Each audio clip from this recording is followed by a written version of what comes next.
so that's what we're reporting from yesterday. And you have to look at several days to try to figure out what the trend over several days actually is. It is the highest increase, however, in deaths that we've reported in more than a week. The 500, I'm sorry, not deaths, highest increase in cases that we've reported in more than a week. And so we have to continue to watch that number, especially as we try to figure out where we are in meeting the threshold requirements to move into phase one. And we'll talk a little more about that later. Sadly, there are 32 new deaths to report, which brings us to a total of 1,328. Obviously, these are our brothers and sisters, as we've talked about before, and we grieve every single one of them. And I'd like the families of those lost in the BP oil spill and that explosion. We encourage you to lift all these people up in prayer as well. But that number of deaths is actually down. Again, we don't make too much of it, both because it's one day and because it comes on Monday after a Sunday. But we're watching that number very carefully as well. There are 1,795 COVID patients currently hospitalized. That is a very slight increase from the previous 24-hour reporting period, with 332 of those on ventilators. So we're going to continue to watch all these numbers, but it is clear to say that over the last 7 days, we've seen a decrease in the number of people in the hospital, which again lets us know that we are trending in the right direction. Earlier today, I was on a call with the vice president. It was a video telephone conference, and a number of governors were on. We relayed all of these numbers to him on that call because they had just come in as we were doing that video telephone conference.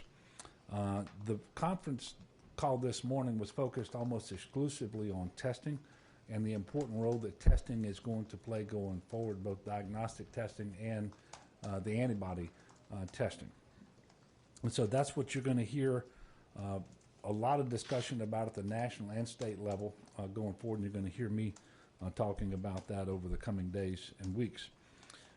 We are moving to more parish-focused data on the Department of Health dashboard, and as a result, you're going to see a pause in some of the reporting. I know, for example, as it relates to commercial tests, just so we can get the detail that we're looking for, so that the public have a better idea what's happening at the parish level. So we're not going to be reporting those commercial tests every day until after we get through this transition, and then we'll go back to the complete daily reporting that you have been accustomed to seeing now for some time. I think we expect to have these changes done by Wednesday, Thursday, end of the week, so. by the end of the week, and then we'll get back to the kind of reporting that you've grown accustomed to. As far as testing is concerned, we're proud of the amount of testing that we've been able to accomplish here in Louisiana, but we still know more needs to be done, because testing is the key to identifying people with COVID-19 and isolating them, but also doing the contact tracing necessary to identify people with whom they came into contact with from a period that goes back about 48 hours or so before they ever became symptomatic. And then you not only contact those individuals, but you try to get those individuals into isolation, quarantine as well. That's the key to reopening the economy without seeing cases surge. That's why it's so critically important. We have to do as much as we can in the areas of testing and contact tracing to make sure that we prevent cases from spiking as we move forward. As it relates to reopening, we are hopeful that we're going to meet the requirements for phase one sooner than later. Remember, there are some threshold requirements that have to be met, and you measure 3 different areas over a 14-day time period to make sure that you're moving in the right directions on each of those. And so we haven't met that threshold yet, but we're also not at the end of the current stay-at-home order. And so I'm hopeful that we will continue to move in the direction that we've been moving, and we will meet the threshold. But what we are announcing today is that we are going to issue a new order out of the Department of Health, and this relates to non-emergency medical and surgical procedures, and it will be effective 1 week from today on Monday, April the 27th. The revised guidelines will state that medical and surgical procedures shall only be performed under the following conditions. One is to treat an emergency medical condition. Another is to avoid further harms from an underlying condition or disease. And thirdly, for time-sensitive conditions. This will also apply to dental visits, procedures, and surgeries, and they will be performed under the same conditions. So this will have the effect of opening up more optional elective type procedures, non-emergency procedures, both in the hospital setting and in the clinical setting.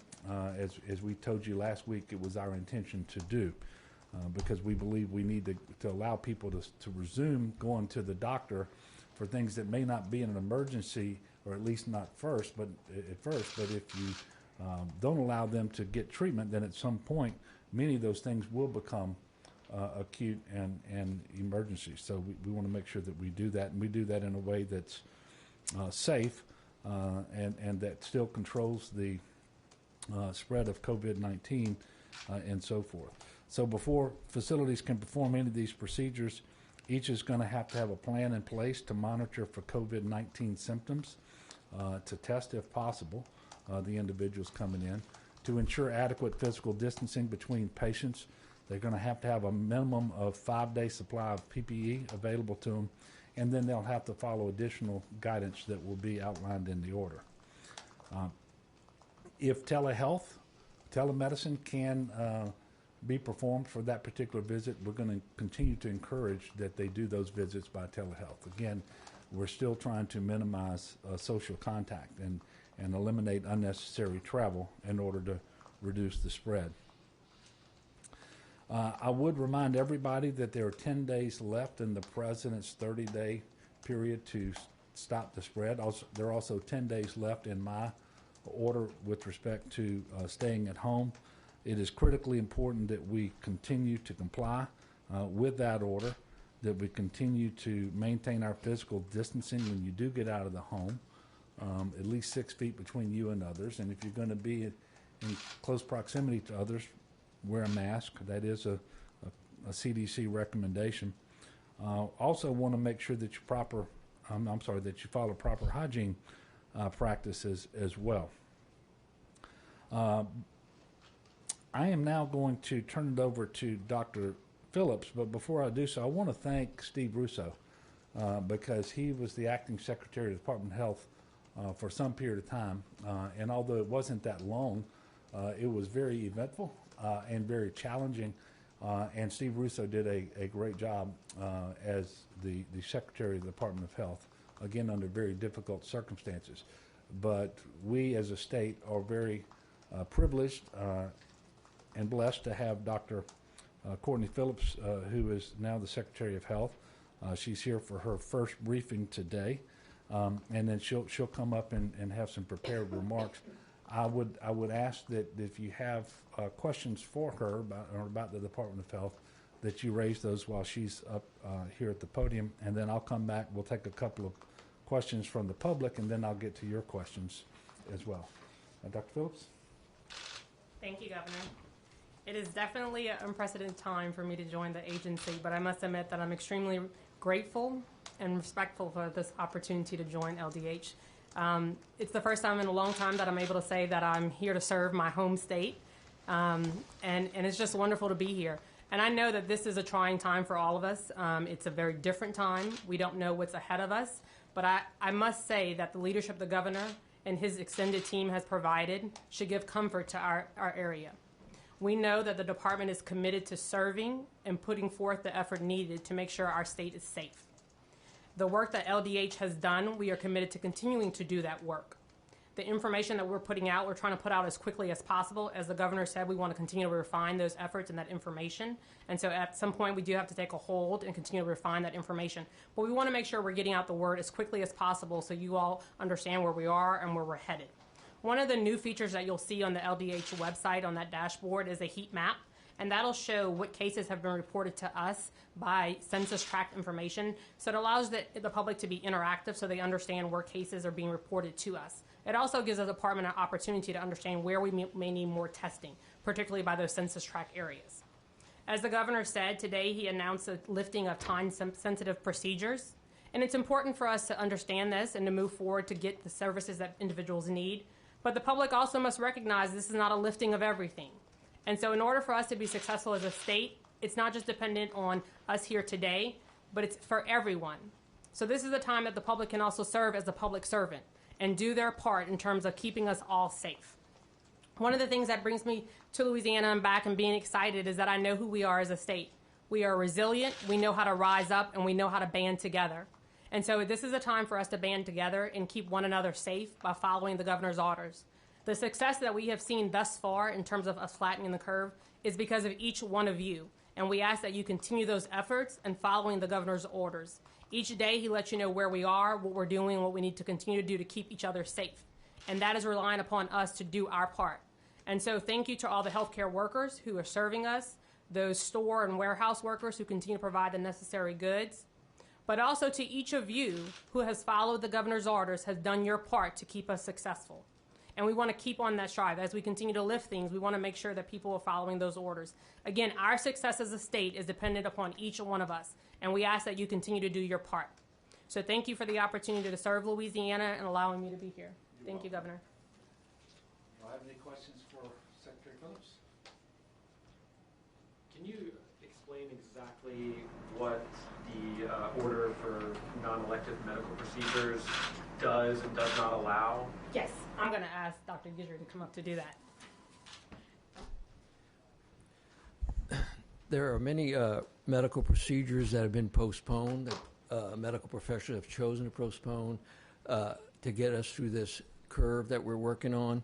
And these procedures that we're talking about are time sensitive in the fact that the longer you wait, the worse the condition might get. So anything that would make their condition worse by waiting any longer is what we're trying to lift right now. So those procedures, those surgical procedures that have to do with any medical condition that gets worse with time, we're concerned because when you look at the data and you look at medical data right now, we're seeing where heart attacks and strokes are decreasing from what we've seen in the past. And our concern is that people are so worried about corona, they're not coming in for their medical care. So our hope is to get people in for their medical care so that we can deal with the things that may be worse than the corona. You know, the things that having a stroke and having the morbidity from a stroke, if you're not coming in, that's actually worse for some people than dealing with corona. So it's all those procedures which have been postponed now for a month, bringing them back online so that people don't delay getting the care that they need. Sorry, it's all the procedures that were delayed, or it's all the ones delayed that have to do with time-sensitive?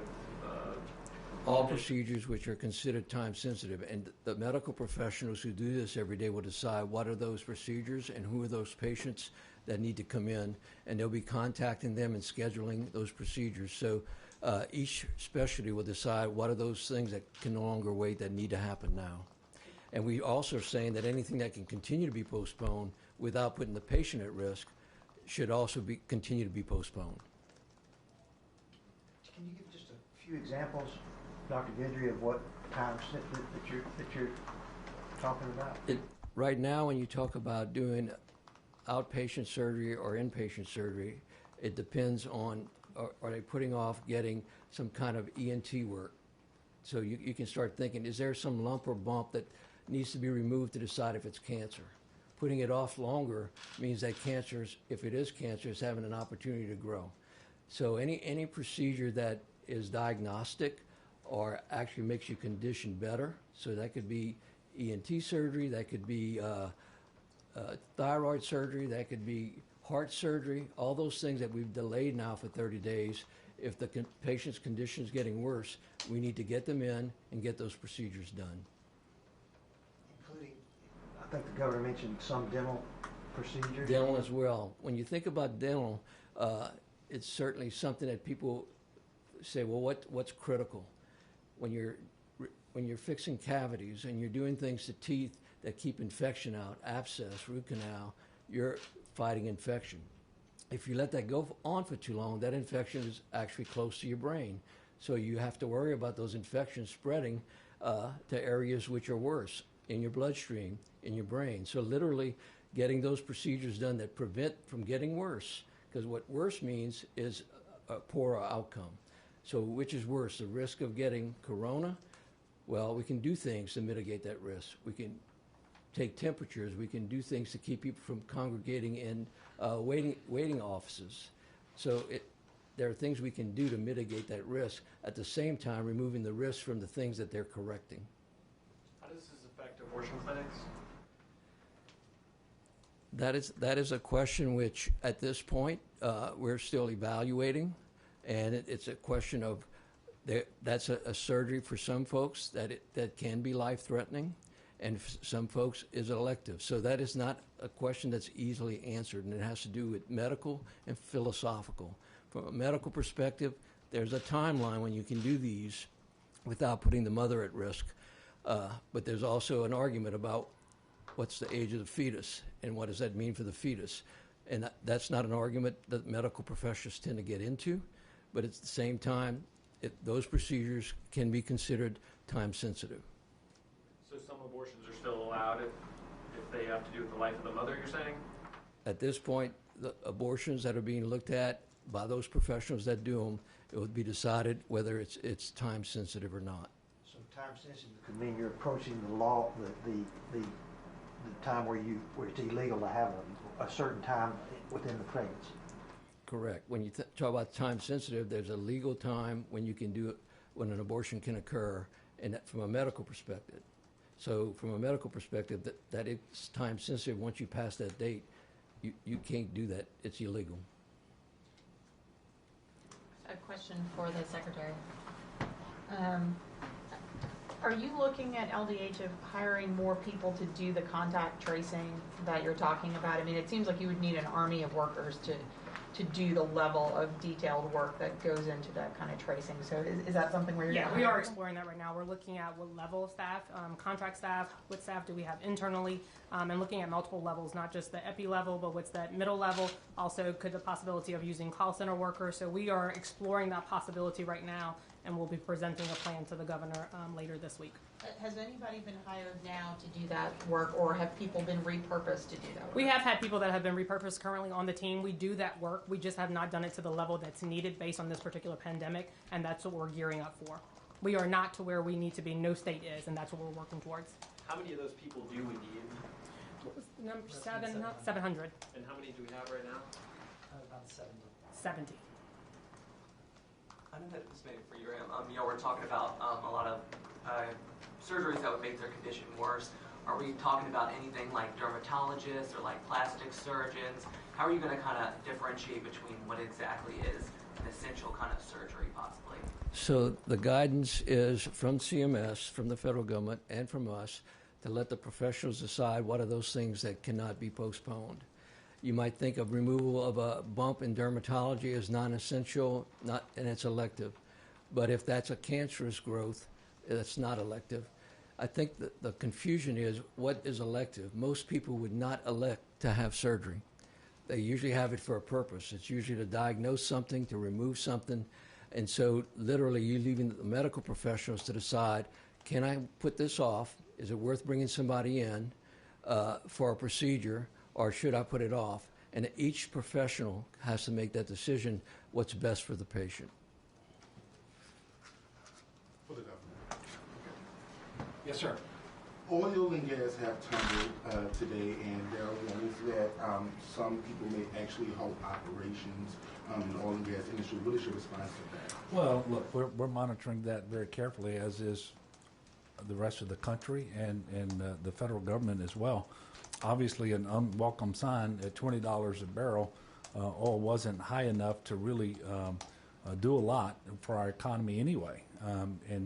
And look, we're hopeful that the situation is going to stabilize and it will right itself sooner than later. But these are events that are unfolding before our very eyes, and nobody has ever seen this before. And so I don't have any comments on it in specific, other than to say we obviously look forward to the day when oil will command the price that it ought to, so that we can have a vibrant industry here in Louisiana and the employment that goes along with that. Right now, that's not the case, and this is a problem for the world. It's not just a problem for Louisiana right now, but it adds to the challenges of our economy right now. There's no doubt about that. I mean, there's nothing positive. I guess there are some people that won't mind paying less for gas, but for a state like Louisiana, that trade-off is not a good one for us in terms of employment and in terms of the economic impact. I did want to get back to the order. The reason the order is being issued today, effective for a week from now, is so that procedures can be scheduled. Those doctors can look at their patients and decide which ones they need to schedule. They have an opportunity to get their staff scheduled. They can clean their facilities. They can get the PPE, and if they have questions, they can then direct those questions to the Department of Health. And there's already been a lot of work that's taken place between the Department of Health and various medical providers before today to kind of work through what this order would look like. I know it's for specifically some of our larger hospitals who are on the front lines of the COVID-19 fight had an opportunity to do that. But that's why it's being issued today and effective a week from now. So we've got a question from Susan, who's from Monroe, and she says, my hours were cut due to COVID-19. I filed an unemployment claim and file weekly, but I make more than my weekly benefit. Will I qualify for any of the federal benefit of $600 per week? So generally speaking, if you've had your hours reduced or you're mandated to stay home by your employer, you could be eligible for the additional $600 weekly unemployment benefit. There are certain monetary and weekly eligibility criteria that you have to satisfy if you're going to be eligible. It's important to note that you're going to be required to report your weekly gross wages to determine your eligibility, and you have to do that every week, so that you have to recertify. If your gross wages are more than $247 per week, you won't be eligible for state benefits, and as a result, you won't be eligible for federal benefits. But I'm encouraging everybody to file a claim if they think that they might be entitled to benefits. Answer all the questions truthfully, and they will let you know whether you qualify or you don't. We further encourage people to apply at laworks.net, so that determination can be made. We still have a fairly large volume, not a fairly large, an extremely large volume of claims and weekly certifications being made. So if you can do that between 10 p.m. and 5 a.m., you'll be more successful.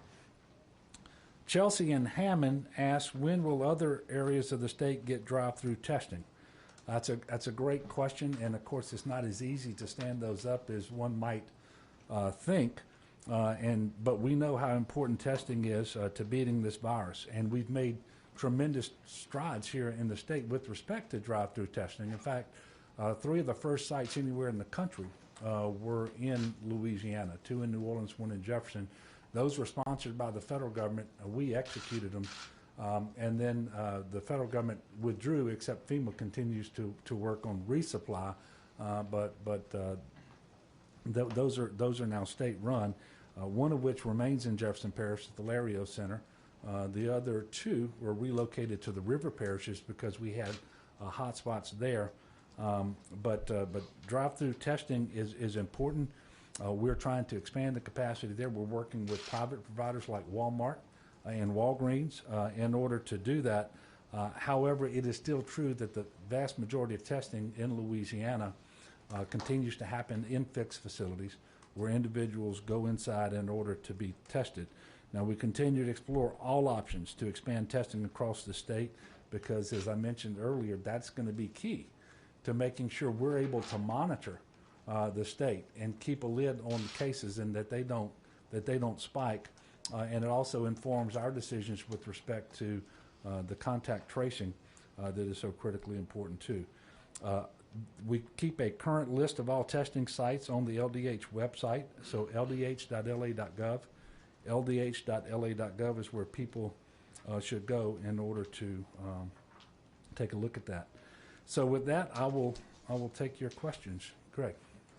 Governor, do you have any plans, are you considering reopening things by parish? I know you've been asked that by some of your. No, I don't think trying to do it by parish is workable. I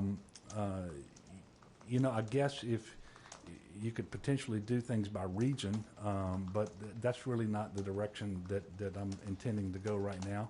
We haven't made any final decisions as of yet, but that the answer to your question is no. That's not under consideration. Yes, ma'am.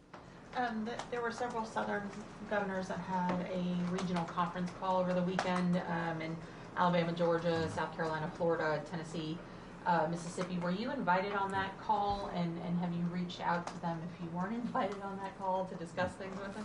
No, I wasn't, and I understand that that's going to be focused in the area that you just mentioned.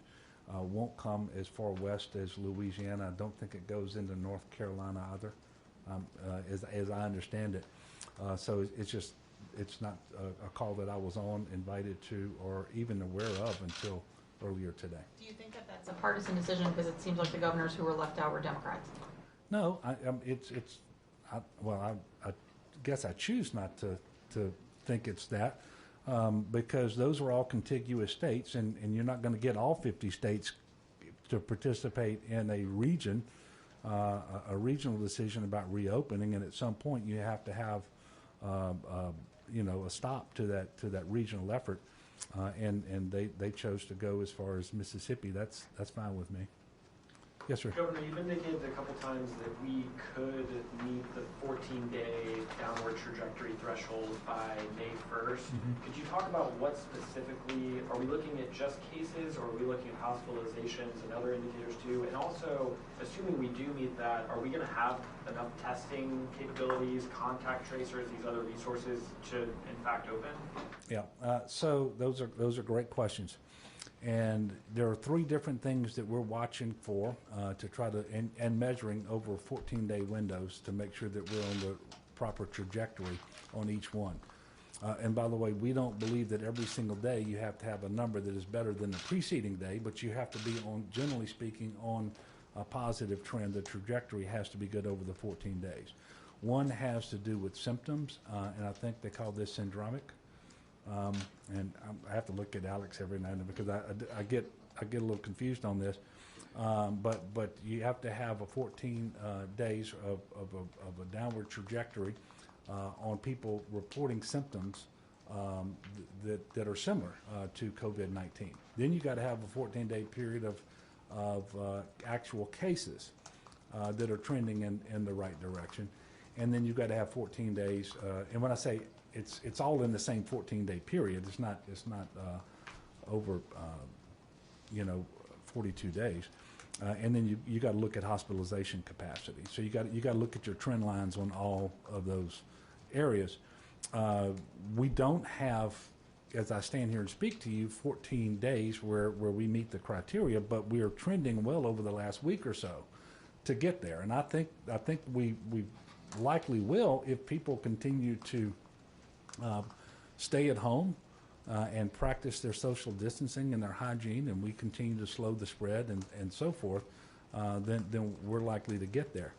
Now, what I want everybody to understand is that phase one of a three-phased approach to reopening is what we're looking at. This came from the president's guidance. I think he issued it last Thursday.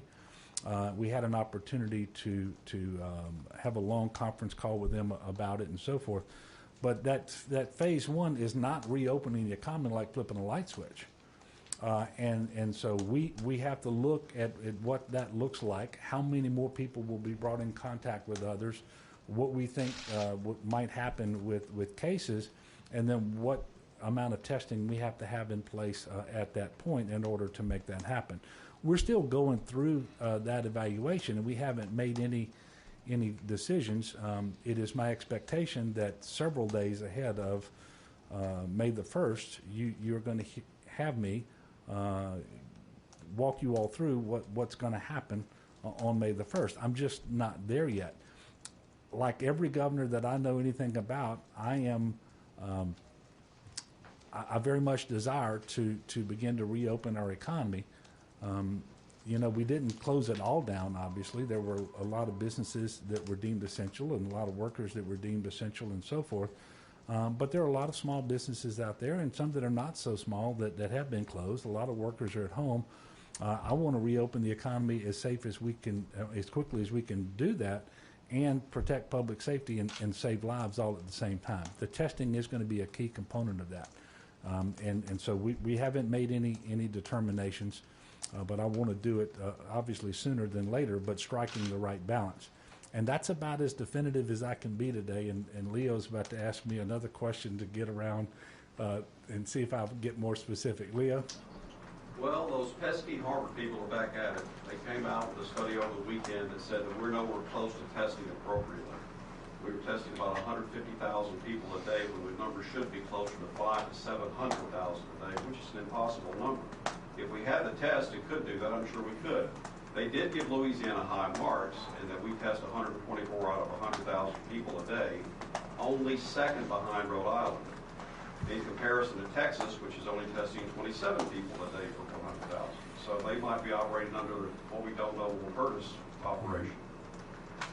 In our case, if the World Health Organization is saying we need to be down to about 10% testing to positive ratio, and New Orleans is still at 31%. Do you really have any idea that in 10 days we could probably accomplish that and bring that down by 20 points? Well, there are a lot of different metrics out there that are under consideration for when you can safely begin to reopen. Again, this is to begin to reopen. This isn't flipping a light switch and everything is back the way it was 3 months ago. And testing is a big part of that. And different people disagree on what that number looks like. I will tell you that we believe that in a month's time, we need to be able to test somewhere between 140 and 150,000 people here in Louisiana. Is that right? We're going to try to overshoot that. And that is a minimum number, so we actually are gearing up. We're making plans to test as many as 200,000 people per month. And we want to make sure we have that capacity in place, not just with respect to the labs, but with respect to the collection kits and everything that it takes in order to obtain that sample, get it to the lab, and have it tested quickly and in a way that's reliable. And so there's a lot more there than meets the eye, because some of these things are still a little bit hard to get, but we're working through that now. And all of this informs the decision about when you can move forward with that first phase of reopening. And so I'll ask Dr. Bu, because he hasn't come up here and said anything yet, because you had some very specific questions about testing. He's our expert. Come on up, Alex. Yeah, thank you for that question and for reading the literature so closely. You know, I think we've said before as well that while we are doing high numbers of tests in many parts of the state, we're not reaching everywhere that we want to reach. And I think that's part of what we're really trying to focus on right now. Is you can take a broad state level number and say you're testing this many people per thousand, but what we're going to be really focused on is down to the regional level. How are we doing reaching various different populations? As you've heard the governor say and myself previously, we don't know what we aren't testing. We don't know what we don't know. And that's where we're focused. That's why we're trying to surge our ability to do more tests, but also not just to do more tests gross, but to be able to do them in areas like Hammond and other areas where maybe we're not seeing the volume of tests that we want to see. So we're going to be looking at different measures rather than just that, how many total tests per thousand. We're really going to be trying to understand what are we doing to reach different proportions of the population across the state. Well, if we're not going to take this on a parish-by-parish basis, Caddo right now is testing positive at about 6 or 7%. So they would sort of qualify for WHO right now. But Orleans, obviously Jefferson, and even Baton Rouge is 16, 17%. So we talk a lot about the public health regions across the state, and one of the reasons that we broke them up that way in public health is that almost all of them have a major urban center or sort of a population center in each one of them. What we're really leaning into is more of a hub and spoke model. So it doesn't mean that each parish is going to have one of these high throughput machines doing tons and tons of tests, especially if they don't have the population to drive it. What we want, though, is specimen collection to be happening in all of those parishes, and then probably coming back to these population centers where we know these high throughput, big machines that can run large numbers, like the ones in Caddo. And it's worth noting that right now, that LSU Shreveport lab is running tests for most of Region 7, most of the area around Bossier and Caddo parishes, but they're also doing samples because of EA Conway over into the Washita area in the northwest. So they've already got a bit of that model going on. That's why you see such large volumes being reported there. That's also one of the reasons that we're talking about retooling the way that we report that data so that you get more of that. And when you're looking at the dashboard, you'll have a better sense of where is the testing, where are the people who are being tested located, rather than where is that testing happening. Can I ask while you're still up here though, do you have a timeline for when you think you'll get to, when you think the state will get to 140 to 150,000 tests done per month? And can you talk about what the biggest challenge is? Is it manpower? Is it getting the testing kits? Is it something else? To the first one, we're aiming to have that by the end of May. Really, to have the month of May be one where we achieve that target.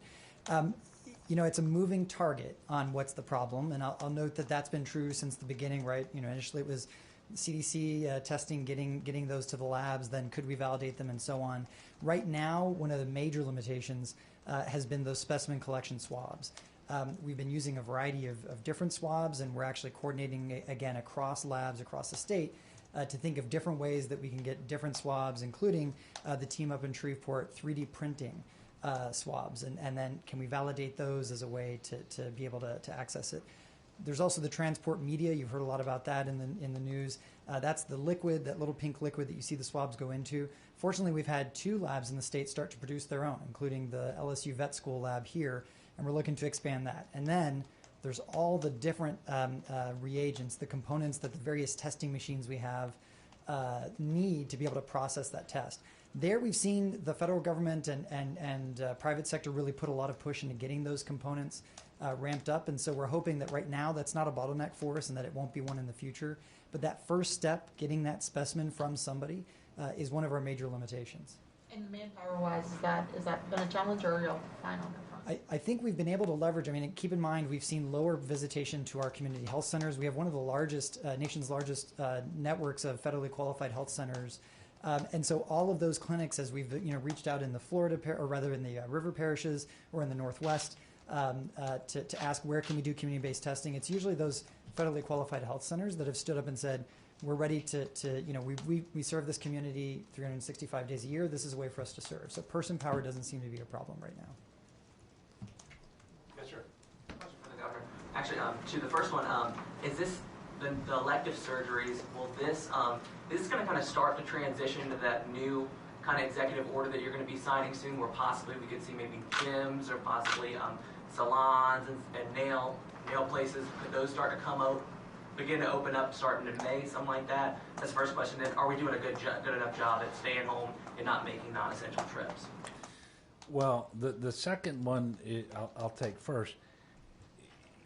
It appears to me, and this is mostly anecdotal because it's not showing up in spikes in cases yet, and I hope it doesn't, but it seems to me that starting around Easter weekend, that people have been traveling more and engaging more with one another and having more contact. I hope that's not the case, and if it is the case, I hope it doesn't translate into having the cases that I'm afraid that we might have. But if I'm right, it's just a few more days before we're going to see those case numbers start to spike. But what I do know is we can all do better, and we should all be focused on the task at hand, which is continuing to slow the spread, making sure that we're doing what the president has asked, or what we have asked here in Louisiana, what I have asked, and that is that we stay home unless it's absolutely essential that you get out. When you do that, you do it no more frequently than is absolutely necessary. You don't take the entire family. You practice social distancing. You keep your mask on when you're going to be in close proximity to others. You watch your hygiene. You stay home when you're sick. All of those sorts of things. Those things are still critically important, and that's what I need people to be focused on. Now, it is obviously the case as you transition into reopening the economy, then you, at some point, and under circumstances that aren't necessarily fully defined yet, you reopen different types of businesses, including barbershops and nail salons and those sort of, where they come in and when that's going to happen, I just can't tell you that today. Obviously, I want to do it as soon as we can, consistent with public health imperatives and saving people's lives. And when that happens, they too are probably not going to operate the way they always have. That you won't have people in the waiting area sitting close to one another. You're going to have people wearing PPE, especially masks, and you're going to see all sorts of hygiene practices and sterilization efforts and all of these sorts of things in order to be able to transition to that. But when it happens, you know, it will obviously happen. I just don't know when that's going to be yet. Yes, sir. Governor, late last week, the mayor of New Orleans said she doesn't see a scenario where large gatherings or festivals take place even this fall. Would you agree with that assessment? And then kind of under what scenario do you see the return of large gatherings or festivals? Yeah, so I think it's too early for me to say that I have a crystal ball that offers me any glimpse into the future as far out as this fall and know what that looks like. I know what the task at hand is today, and that's what I prefer to focus on. When I speak and think about the future this fall, whatever, I tend to be more aspirational, but wanting to control expectations is that under no circumstances will this fall look like last fall, because we're not yet going to have a vaccine. I pray that we will have effective therapeutic treatments, which we don't have today. But until we have that vaccine, you are not going to have people acting just as they did last fall. And so what the football games look like, what the different gatherings look like, I don't know. But they're not going to look the same, because there's going to be some things that we're going to have to do differently in order to make sure that we're not unnecessarily spreading the virus, putting demands on our healthcare system, and you know, running up the death count. I mean, you just can't do that. But I don't sit here today and tell you I know exactly what that looks like, or that because of these concerns that I can't see under any circumstances that we would have large gatherings at some point this fall. You know, I'm just not there yet.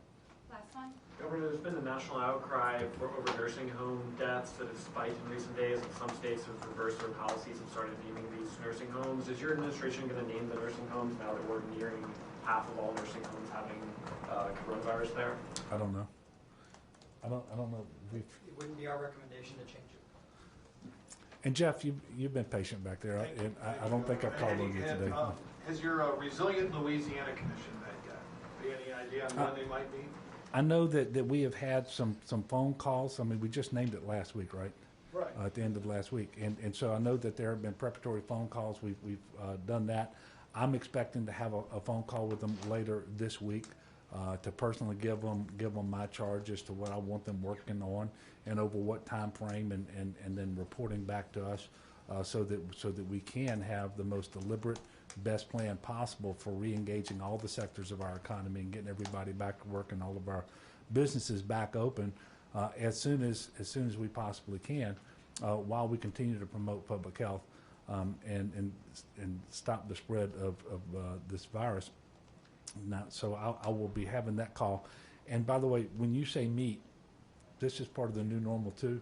Their meetings are going to largely be over Zoom, right, and that sort of thing. So I don't expect that the entire task force is going to ever, maybe I shouldn't say ever, not anytime soon, come together for a personal meeting, all in the same physical space. But they will be having a phone call with me later this week, in addition to the phone calls that happened last week as well. So tomorrow we will have this press briefing at 2:30 p.m.